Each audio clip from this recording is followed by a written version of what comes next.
Welcome, everybody. We're back in virtual studio with George Gantz, and this is another episode of Consciousness and Consilience. We are actually going to start off this particular episode with a poem, I would say, from one of our planksip writers, and I'll just jump right into it. I'd like to read it, and then George and I will free form associate some of what comes to surface, and then we'll move on to Consilience and the next chapter in the progression. So the article is actually by one of our contributors by the name of Olivia, and she writes on faith. To have faith is to believe in the invisible, and to always err on the side of positivity. It is dark, and your body cries for rest. Surrender, it pleads. But you carry on, albeit on hands and knees. Bloodied wounds flowing out onto the forest floor, a poisonous shower for the life all around. Blindly, you venture through the thick foliage, thorny weeds, and block out every trace of light. Gnarly branches twist your body into contortion, poke into your belly, trip you, knees and hands sinking into the soft, wet mud. You look up. Somewhere there must be daylight. If you could only see the trail ahead of you, you could pull yourself to your feet. Reaching out a fragile, feeling hand, you look for clues, inspiration. Hands bitten and scratched by some unknown enemy, you recoil sharply.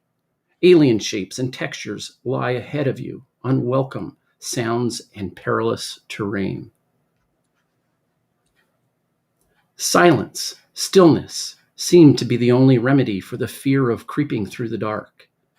Settle your legs into the goo, wiggle your toes. Breath, like music bouncing off the walls of your skeleton. Breathe fast and shallow. But the surrender offers no safety. The sound of your panicking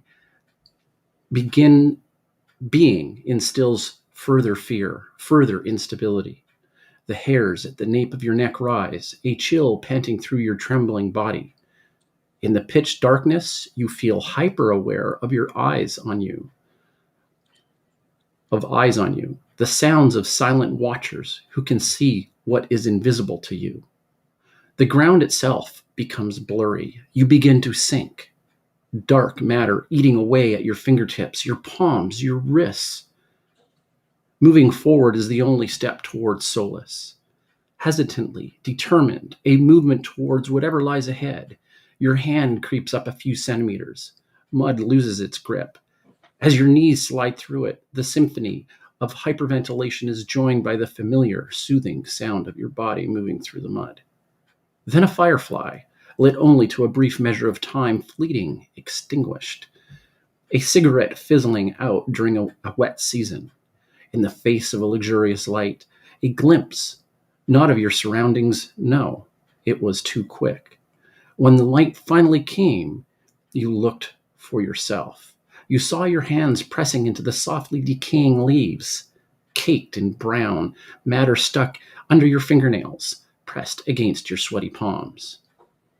This is the push you needed, you remember all at once, how it feels to inhabit your body from all fours, like the other creatures that likely lurk in the darkness around you. You pull yourself to stand. You feel the blood within you move into the columns of your legs, the fuzzy sensation in your head as it redistributes. Breathe again. Is the savior you turn to, in, out, reminding yourself of who you are, reminding yourself that you have only already taken your first steps, legs like great tree trunks rooted several meters down, ancient. Another breath and your shoulders float into position. With a little convincing, they open and are at rest. Standing tall, you progress forward. I think that's great. Yeah, it's got so many illusions that come up, and one of the things I like about it is it gives you clearly the sensation of being in the body. Your body is the driver of your feelings. It's where you uh, rest. It's and what's interesting about that it features in the conversation we're going to have today about the mind, which is chapter 6, and the work of Antonio Damasio, whom you like, because for so long since Descartes, we've kind of lost that physicality of the process of being a human and separated the mind and the body. And this poem is really, rooted in the body, so it has that quality. It's scary, and it's a little negative, and but at the same time, it's that process that keeps us rooted and in touch with the reality around us. So yeah, so that was fun. What are your thoughts about Well, that okay. piece? So my biggest takeaway is that, and I have to talk to Olivia about what her intention was with this, but this to me sounded like a first person capture of an evolutionary prehistory. Okay. Right. So that was scary. It what the progenitors of our past, prior to the Bible, prior to any written or Western culture that we were aware of, we're talking about the birth of sapien, has articulated through a first person, Right. Right. where So you we are, compact time into an right, experience. right, as you said, rooted in the past, and that, Yeah. of course, we all are through our genetics and the DNA that carries us back through history to those points in time. Um, the other thing, it reminded me of a work that I read many, many years ago, the three novels of Samuel Beckett. Now, these are really Oh, Beckett tough, is just. tough, tough work, but it had that same flavor of, kind of exploring the inner world and the physicality of it, and then, unpacking the different layers. And I don't feel like he ever found that place of faith. So he ends up, going down into the muck and getting stuck there. But at least Olivia has realized that you come out of it when you find that faith, and whatever form that faith takes, whether it's simply a hope for better times, or putting your faith in the other people that are with you, or faith in an ultimate infinite creator God. I mean, it's the faith that helps you pull yourself through that process, and that's something that's very human. Interesting. Okay, so all right, let's jump right into uh, Wilson Damasio, Italia. Yeah, it's a great chapter, and he as he does in his work, he's go deeply, takes a broad perspective on it. Lots of speculation in his writing, and I think one of the things that he echoes is he references Damasio, and that sense of that Damasio talks about it being, um, how would you put it? Cognition is not really just some sort of process of rational pushing around of abstractions. It's really rooted in the body and the processes that are in the body. So what do you think, Daniel? Well, let's maybe put it this way and say, okay, and I'm just doing this for a compatibility statement. It's kind of abrasive. I say Damasio is my religion.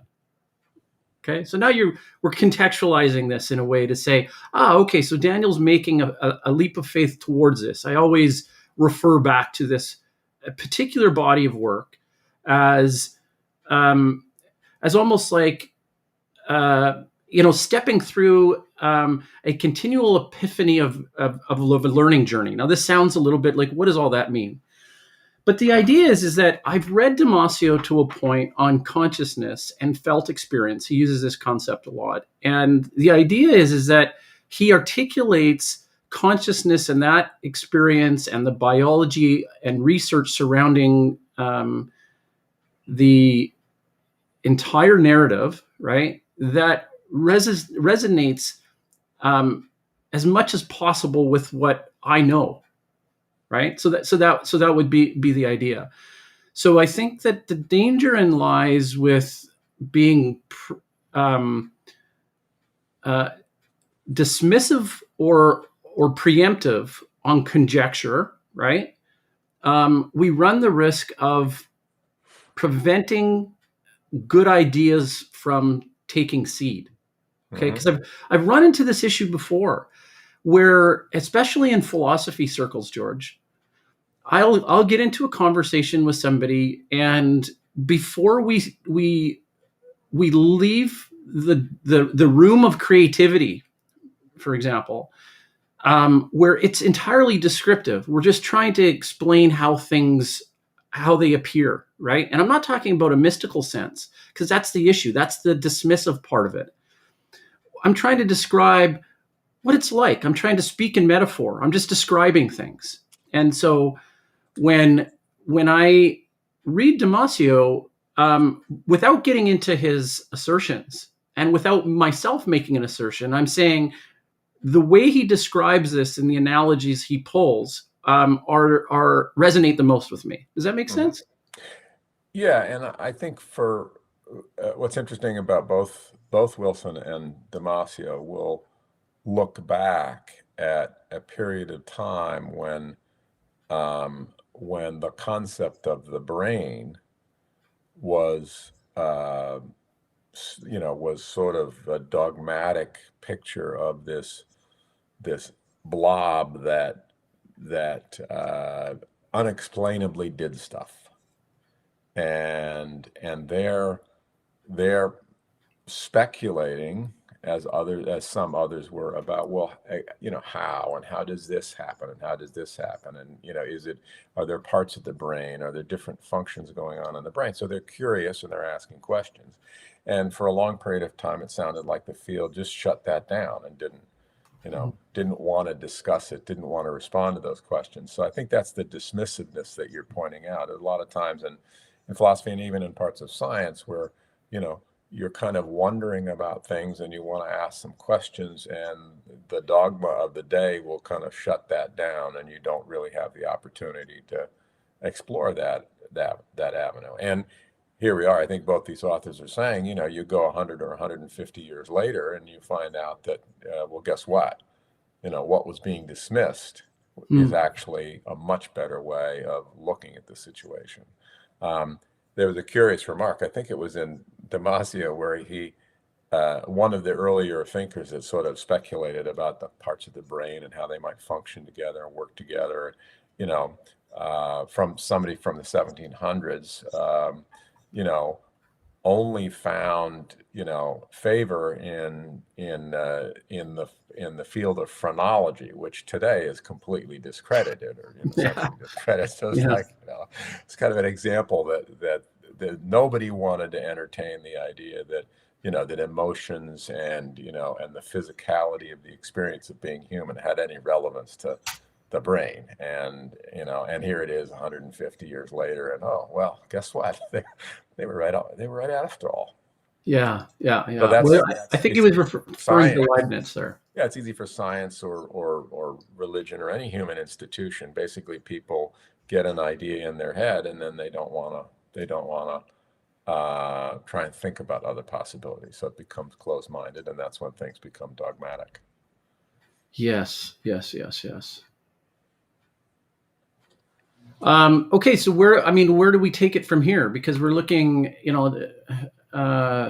we hear this: virtually all contemporary scientists and philosophers expert on the subject agree that the mind, which comprises consciousness and rational process, is the brain at work.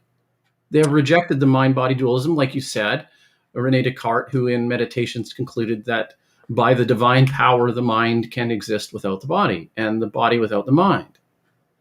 Now, here's the thing: is I sometimes think that I don't want to say that scientists are too dismissive, because I completely understand that statement.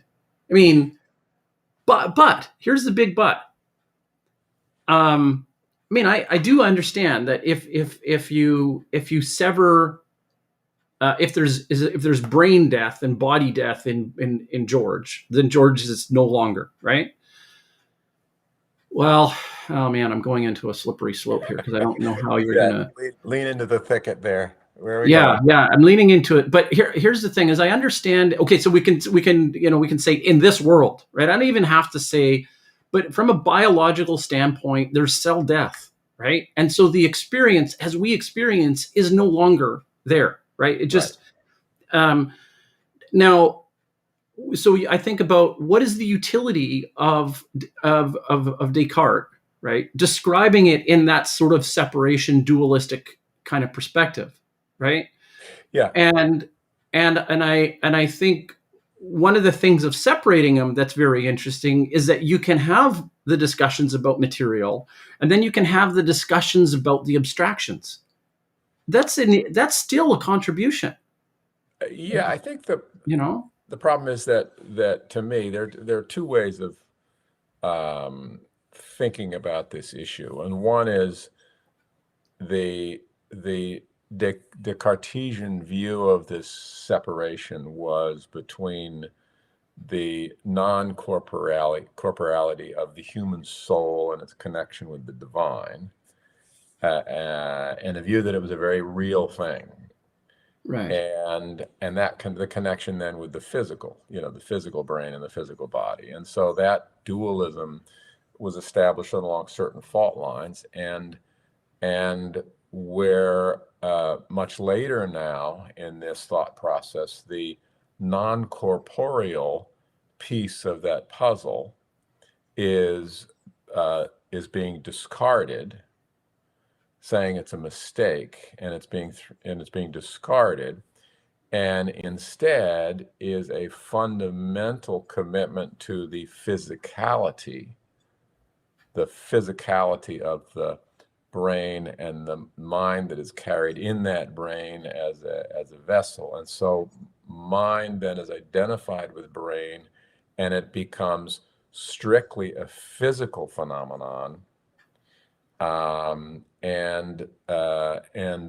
the concept of things other than the physicality of what goes on in the mind is discarded, and that is a different kind. Maybe you could say the pendulum has swung to the point where, okay, so now it's all physical and there's no non-corporeality to it.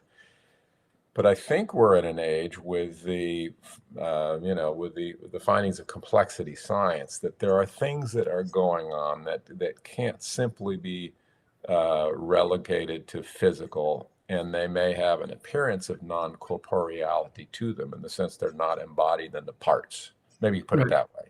Right. Not Right. embodied in the parts. There's something else going on here, and that something else, looked at from one point of view, is a kind of non-corporeality.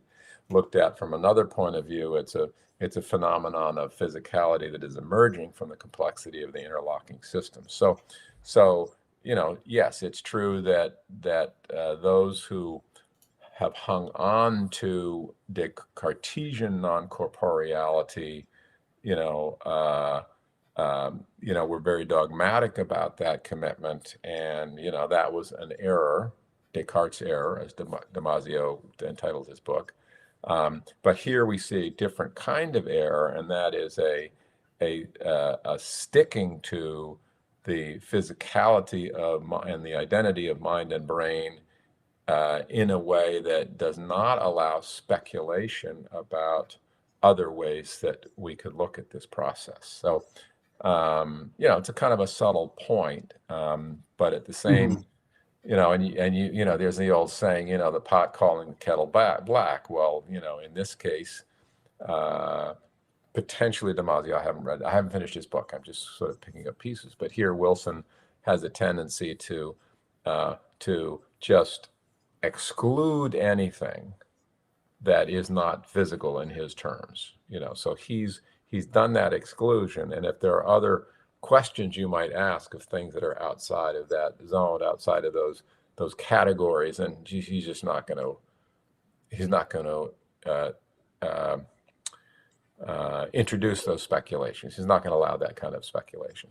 The other thing I'll say about Wilson in these passages is he's also using mechanistic metaphors for the brain and talking about the brain as the machine that was, built for human survival, and categorizing this functioning of the brain as machine-like also exhibits a bias, if you will, towards categorization of processes in life forms and in the circuitry of the brain as if it's a mechanical process. And in later versions of that, it's a computer, it's a computing process. It's just like a computer.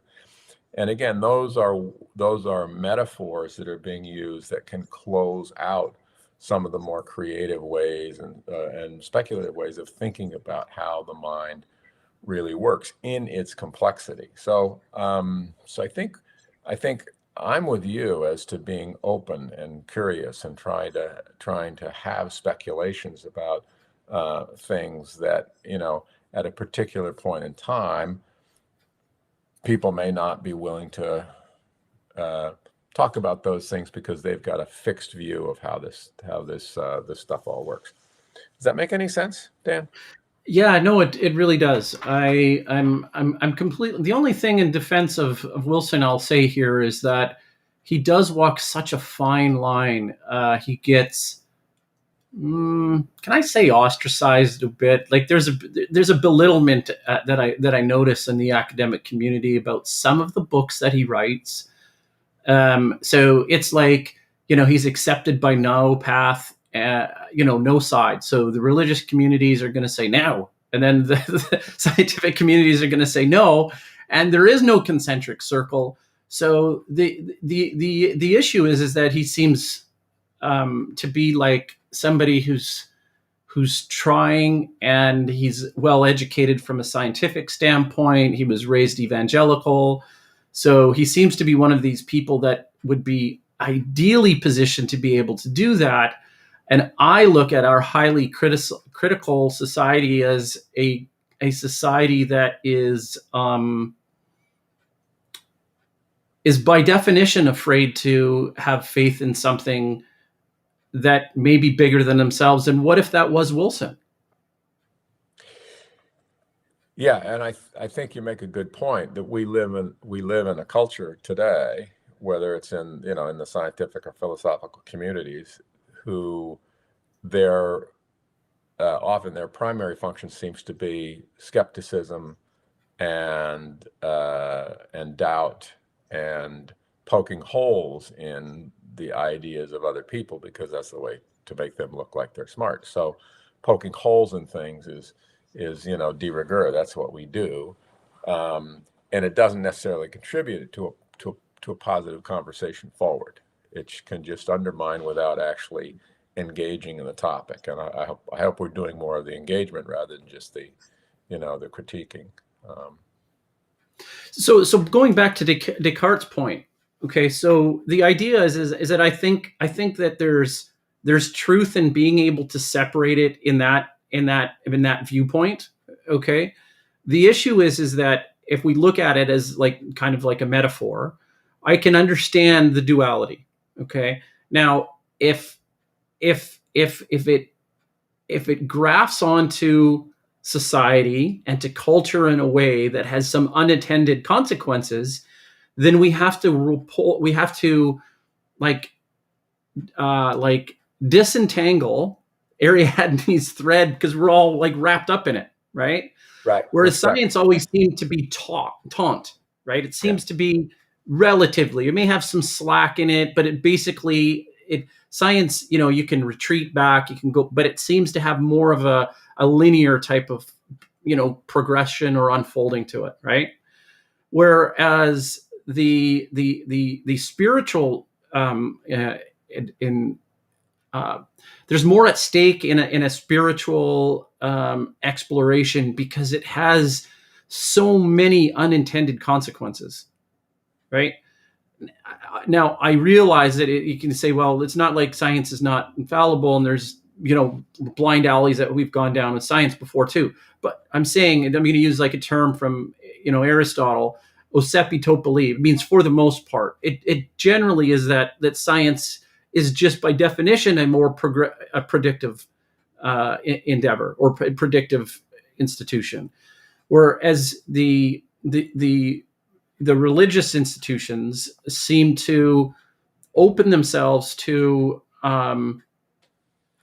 assimilation of dogmatic principles, more dogmatic principles than science. And I think this is your main thesis, your point here, is that it's not that science doesn't have dogmatic principles. It does. But I'm saying there's, by proportion, there's a lot more, and there's more of a trap in the religious side of things. Would that be fair to say? Well, that's interesting. I think that's a common view, and I think that may be because a lot of criticism of religion is one-dimensional. In other words, it simply takes a specific, perhaps out of context or some particular statement, and then just rejects that completely. And I think, and different religions are going to have different qualities. I find a certain level of commonality among the mystics of most religions, because they're really trying to struggle with the things that are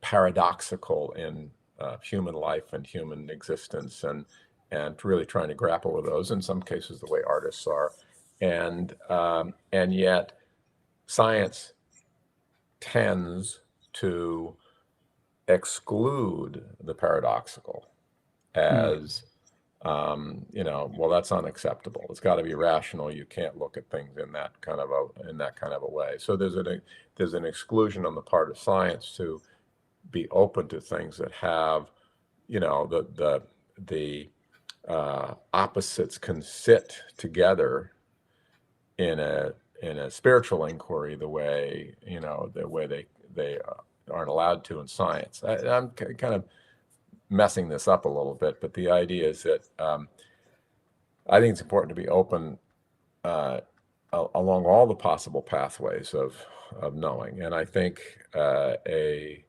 spiritual sensibility, deep intuition about the way things are structured, and an ability to negotiate the things that are very difficult for science to negotiate is an important part of wisdom. So that's why I think faith, understanding faith, being able to articulate things about faith is very important to gaining a picture of the whole. Whereas if you just take all of that side of it and push it away, and you're only going to stick with the physical and the empirical and what we've proven was science, if you think it's a proof, that's going to miss some things, and it's going to reject some possible areas of real, valid, useful inquiry. So, I think it's good to be able to keep open the possibility of considering different things that may look a lot different from the ones that are currently holding on to the cultural mindset. I don't know if that's a very good explanation, but no, it is. George, it was a little cathartic, because as I was explaining my point, and then you came back, I was actually more informed by hearing myself say the point, and realized that as I was saying it was actually very much filled with contradiction. So me articulating it actually even probably did more, because I know what your points are, right? Or I know where generally what your perspective is, right? But it actually made it feel that there's there's a lot of underlying assumptions in science, really, or the materialistic realms. And we live in a world that has these inconsistencies and imponderables, and how do you reconcile in physics? How do you reconcile quantum physics with the observed properties of standard physics, the paradoxes of quantum physics are still sort of out there. They're fundamental to the way the universe is working. And I think you can look at what Wilson was saying about free will and say, well, that's another one of these things. So the mystics in religious traditions are much better at trying to grapple with these conundrums of existence than traditional science has been. And I think that may be beginning to open up in terms of physicists beginning to consult with philosophers, maybe even some non-secular people. There are lots of religious people in science trying to figure out how do we grapple with these imponderables and these inconsistencies and these contradictions that we're finding in the way the way the world is working. So I think we should be open to that kind of conversation, and I also think people with strong religious conviction should be open to conversation as well, because there's a big difference between faith and blind faith. And I think it's important that anyone with a strong faith tradition be able to explore and ask questions and investigate and see what sits well, what doesn't sit well.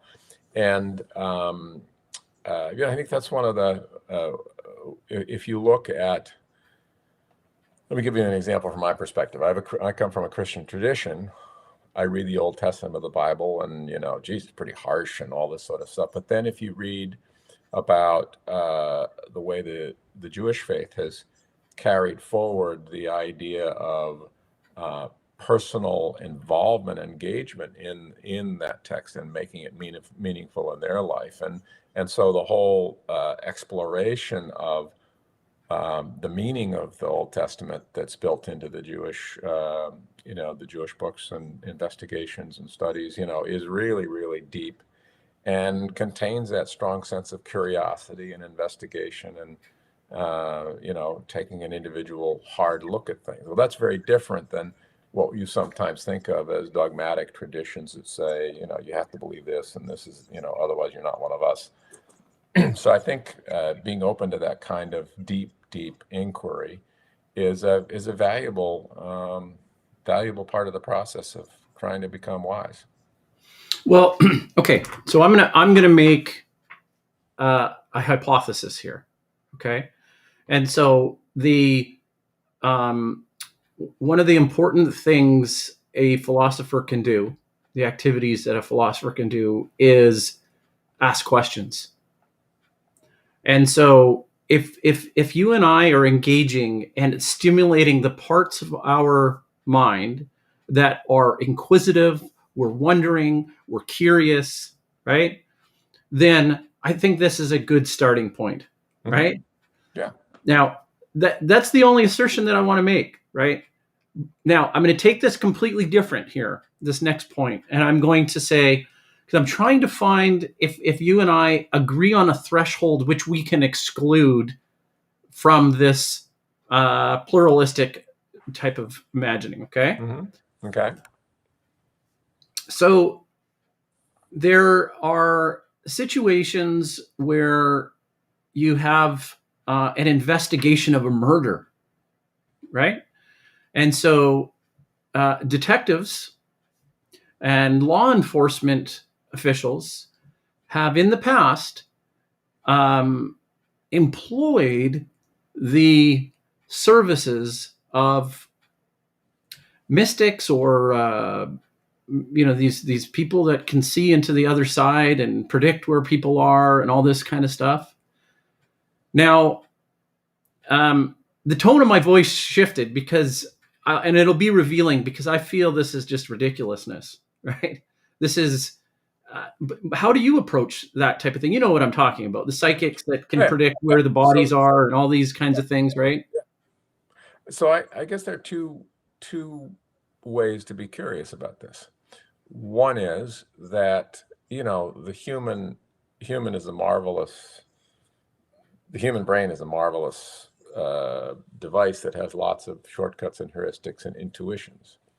And, you can think about the Sherlock Holmeses of the world, of mythical characters that are just, their observation is so surprise and so precise and so rational that they can put it all in a nice organized framework. But most of us tend to be intuitive.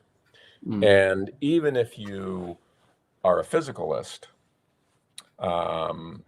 you might accept the point that some people are more intuitive than others. Maybe there are clues in the chemistry, the biochemistry of, bodies, or, situations, or specific details that maybe imperceptible, but somehow can lead to some intuitive um, understanding that might be missed by by the police. So you want to explore those possibilities. So that's one way of thinking about it. The other is, we don't know, because let me go back to quantum physics. And we have this phenomenon in quantum physics of paired particles that are created in quantum reactions that then become part of the fabric of this expanding universe. And, quantum physics doesn't know if there's faster than light communication between paired particles, or whether it's causation going backwards in time, or, there's no real explanation for that. But the universe is filled with paired particles. And in some sense, that connects the different parts of the universe in a field of some sort. And maybe we just don't know enough about that field to completely rule out the possibility that you have potential channels of communication that appeared from our perspective of science today to be impossible. And part of that could be, the whole thinking about consciousness, again, from quantum physics and the observer problem. There's speculation that, there has to be some kind of consciousness at some level in order for the physicality of the universe to proceed as the way it does proceed. So there's this kind of concept of panpsychism. There's some sort of a conscious frame in which all of this stuff is working out. Yeah, you could say it's highly speculative, and it's, not, we don't see, it's not something that's very obvious to us, but the possibilities are there for different kinds of communication to happen in ways that we don't understand right now. Hmm. It's abrasive to me because some things just seem so far out of, and maybe that's just a limit of my imagination, right? But there seems to be consensus in just with uh, a community that can debunk some of this stuff, and we have to have a something in society that says we know what's bullshit, right? Like, Yeah, there's got well, to be some yeah, agreement but on some people what have said no. that and they've been wrong. So I think it's very. I don't think it's necessarily. I don't think it's necessary to leave open the possibility that there are things that we don't understand. I think it's prudent to leave that open, that there are things that we don't understand. There are anomalies in science, particularly the big ones in quantum physics, Mm. that we don't have answers to. And it could be that when we find some of the answers to those things is going to be a real mind boggler. And there are speculations on those fronts. You want mind boggling. Think about the one answer that physicists are suggesting to the problem of quantum decoherence. When things actually, you have a situation where there's a coherence in terms of the quantum system having the a probability of doing one thing or another, decaying, an atom decaying, and that probability exists. And the best way that physicists know how to imagine it is that, well, in a certain sense, both those possibilities exist. when one appears, what happens to the other possibility? Well, that's where the multiverse comes in. So now there's a speculation coming directly out of the heart of physicists that's pretty difficult to imagine, that there could be, this infinite category of multiverses out there, just because, we've got this anomaly that they're trying to figure out. So Damn you, I George. hold You it know, you like come up with always the good answer, right? You come up with the, and I'm like, yeah, you're right. Because you know what? I think the multiverse theories are a bunch of horseshit, to be honest yeah, with you. yeah. So, but maybe they're not. So hold it loosely, and I think that's my recommendation is let's loosen the grip a little bit on things that we think are right today, but they may prove to be dogma tomorrow. And I think there are enough questions, enough deep questions about the way the human mind works, the way logic works, the way consciousness works, the way physics works.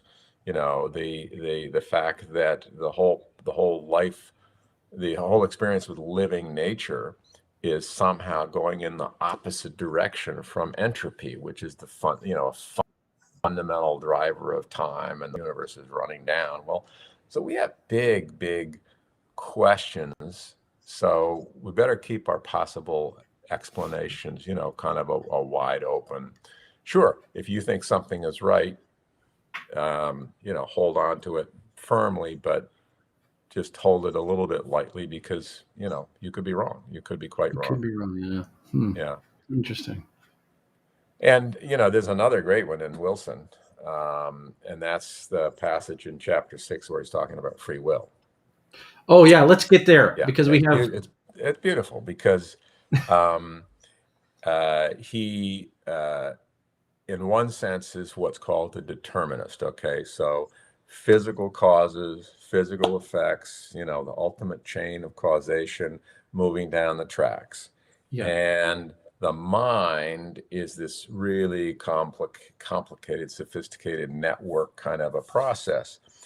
But there are lots of things, lots of causal mechanisms happening in this mind through the whole chain of a process.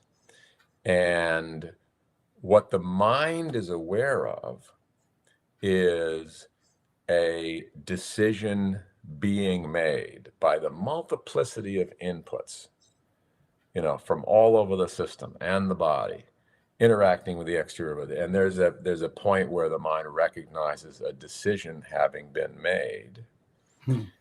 And the human mind accepts that decision as its free will choice. So from the perspective of the mind that's experiencing this process, it's free will.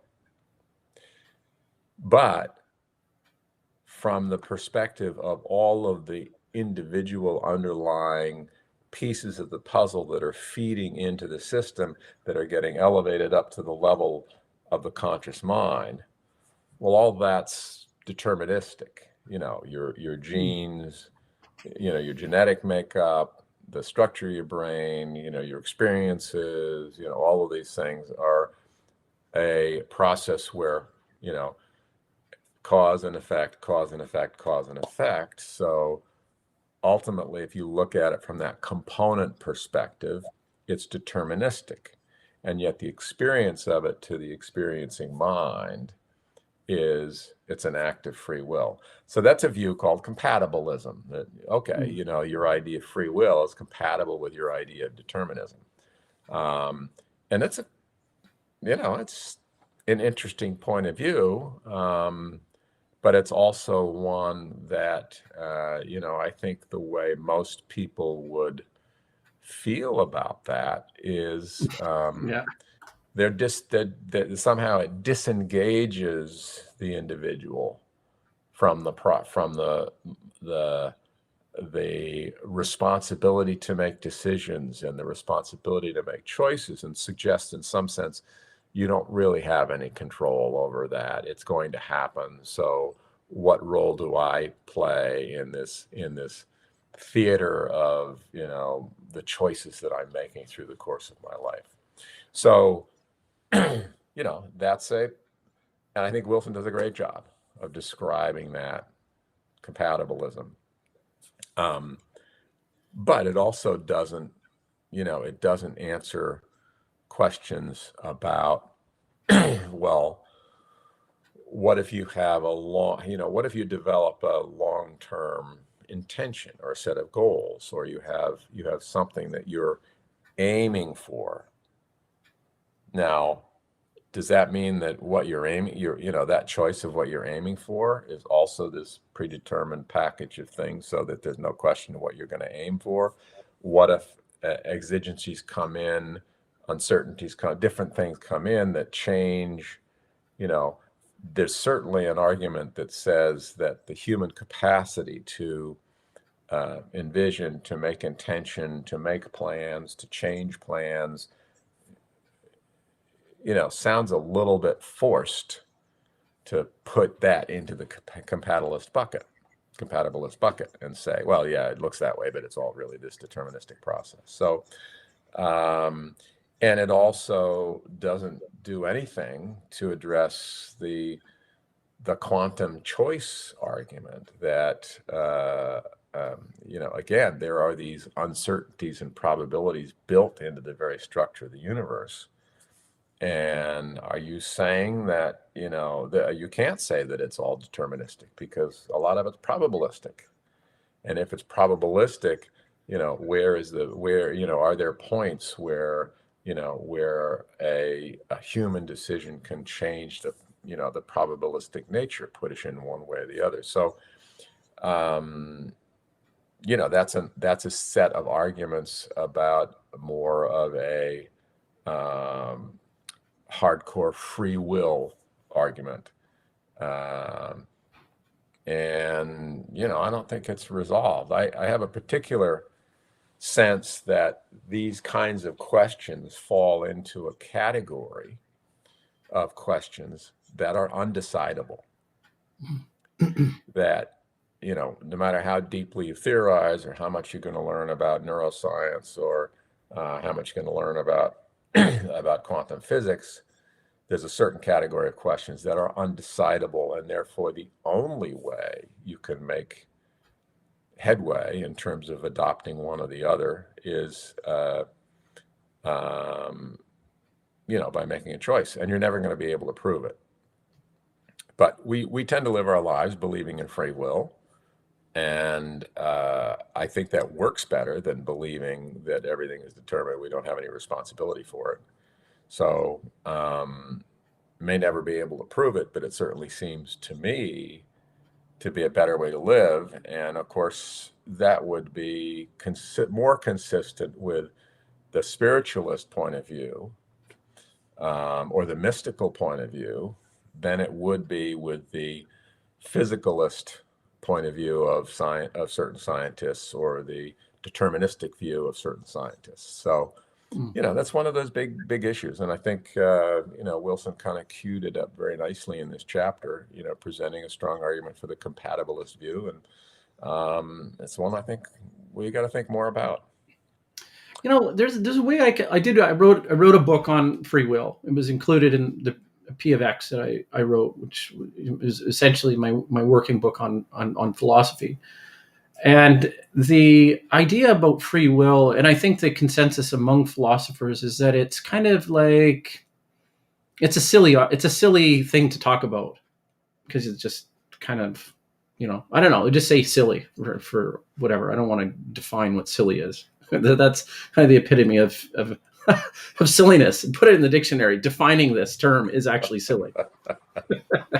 like we realize it's just this silly, right? Okay. Yeah. So, and I came to the realization, for one thing is that it ended up like people just talking past each other on definitions, right? Mm-hmm. Because whatever side of the camp you're on, there's so much of our world is deterministic. I get it. And I'm more of a materialist sort of starting point, first principles kind of thinker. And I think you are as well, right? I mean, you wouldn't have your educational background and your foundation if you didn't have these kinds of, first principles. Now, I think George buttresses that with other things, but ultimately, I think there. Anyways, I don't want to be presumptuous. Anyways, before I lose my point here, so the thing here is about the free will argument, and I look at it from a materialist standpoint, an epiphenomenal standpoint. That this is like a theater. It's like a projection. Now, you can go into a movie theater, to use the metaphor, right? Yeah. And we understand that it's just light particles. We understand what a movie's doing, but it doesn't mean that I can't experience it. It doesn't mean that it doesn't mean something to me, right?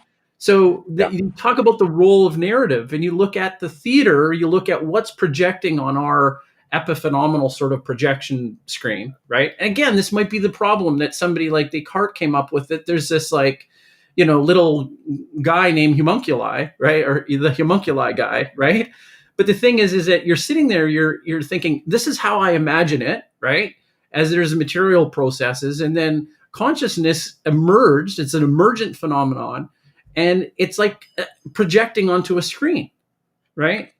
And so what we're doing is that we're interpreting this through a narrative structure. And I've been doing some thinking and work on this concept called identity. It's really interesting that the biological entity that is George, or it is Daniel, it dies many times throughout our quote unquote lifetime, right? We know this, right? Mm-hmm. But there's this continuation that mimics culture, because information is transferred from one death birth of biology to another in a sequence of whatever the average life or life expectancy is of a human, right? So, if it's 85 years old, fine, it's 85 years old. Then it ceases, but it kind of like leaps to other people, right? Mm-hmm. But that identity that is George carries throughout your biological continuation, right? And that identity that is Daniel continues through that biological sort of experience. Now, there are yeah. I so was there's going to jump in. yeah. Finish? Go ahead. Okay. Well, I was going to say there's one exception, and this is where I think the afterlife comes in. So you say, okay, if you're Socrates drinking the hemlock, and you realize that, damn, I've nailed it, folks. I've really nailed it. I know that from now to till eternity, especially as far as we've experienced so far, people are speaking his name, right? I mean, that's the only kind of like everlasting life that I think is possible. And I can understand that that point of view. Hey, you know what? We'll find out. But in the meantime, I wanted to go back to the word epiphenomenal, because I think that word and the way it's understood, captures one of the problems. Because when you have a complex system, that a dynamic complex system that is interacting in a chaotic way, and then out of that process, structure emerges, and that structure has new properties, emergent properties have happened, that create something new. It's not from the parts, something else is being added into this process.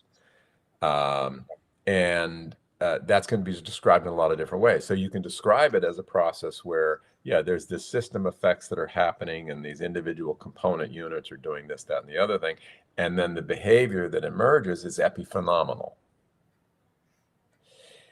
That's a fancy way of saying, I'm going to play fun with this. That's a fancy way of saying, well, we don't know where that came from. Because, in fact, the study of complexity theory suggests that, well, there's some indications that what happens in this dynamic system in the process of emergence is there are possibilities for this system to go in an infinite variety of ways, but it will tend to settle on particular types of structures called attractor states. So it looks to be a little bit more patterned or um, Clustered. Yep. configurations that are unknown, and they can't be calculated in advance. It's a system behavior that emerges.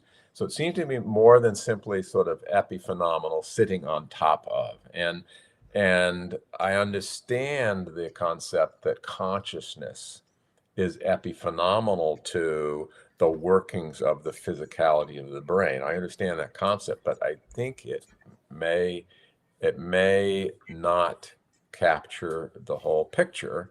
And we can get into this another time. The one seed, I think, of thinking about this comes out of the issue of self-reflection, because when you have a consciousness that is capable of understanding its own self and reflecting on its own self, that introduces a recursiveness to consciousness, the same kind of recursiveness that exists in mathematical systems that are subject to undecidability and completeness, and the same kind of reflexiveness that's in the universe itself, from the Big Bang to today, and the quantum forces that are underlying it also has that reflexive possibility. So I'm suggesting there's an avenue for possible speculation that goes into what that big picture might convey. And these things are not simply, you can't simply say that it's epiphenomenal, because that doesn't get you where you need to go. But it's a convenient holding point. Call it epiphenomenal for now, because we just don't understand what the bigger system is that it's at work. That was very long-winded. I'm sorry to go off in that direction. I think. No, but one response is, though, Wilson would love to be part of this conversation, though. Yeah, he would, because I would even think more Damasio or someone like Sapolsky, because Sapolsky's a really, really like biological fundamentalist, I would say, right? And so, I'd say, there's nothing in the world that exists beyond the biology. However, there's the experience feels more, and we experience more. So that's kind of where my summation point would be, is that we experience more, right? And so it's like, you take the idea of the world, well, pretend. Okay, so we pretend that this is the way things are, right? Now, do they lead to scientific discovery? Absolutely, they do. So we shouldn't be dismissive. And that's where I can find our overlap, right? Yeah. That's where I can find our overlap. Yeah. Okay, so we're going to the wrap up. I guess if there's anything that you can think of, we could go on for another hour. This is the whole point, I think. Yeah. Well, this is what consciousness and consilience is all about, and I think this chapter tended to bring those ideas together, and it's there's an infinity of possible directions to go from that. We won't take all those, except maybe in different universes, maybe, but. But it's just a great conversation. It's great to try and open the mind to what those possibilities are. Right on, George. Okay, all right. Until next week, we're both of us are out of here with the COVID wave. What is it? The COVID wave. Yeah. Okay, we're out of here. Thanks, guys.